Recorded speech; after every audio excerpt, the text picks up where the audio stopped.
کہ یہاں پر ایک طبقہ، بدبخت طبقہ یہ کہتا ہے کہ بھی حضرت علی شیر خدا کو امانتیں سونپی گئی،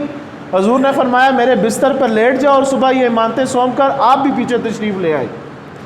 اور صدیق اکبر آپ کی معیت میں آپ کے ہمراہ ہوئے، تو وہ کہتے ہیں جی زیادہ مشکل کام یہ تھا کہ حضور کے بستر پر وہ لیٹے۔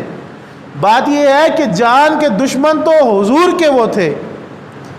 قتل کا منصوبہ پیارے آقا صلی اللہ تعالی علیہ وسلم کا کفار مکہ نے بنایا تھا، تو مشکل تو وہاں تھی جہاں پر حضور تھے۔ تو صدیق اکبر کی وفاداری کا عالم دیکھیں کہ آپ نے مشکل راستہ چنا،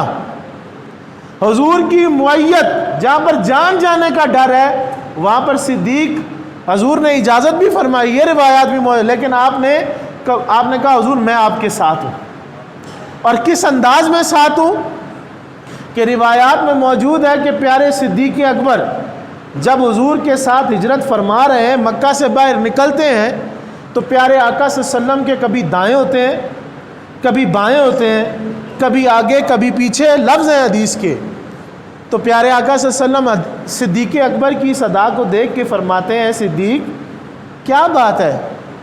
یہ آپ اس طرح دائیں بائیں ارد گرد کیوں گھوم رہے ہیں؟ تو صدیق اکبر عرض کرتے ہیں یا رسول اللہ صلی اللہ علیہ وسلم اور کوئی وجہ نہیں،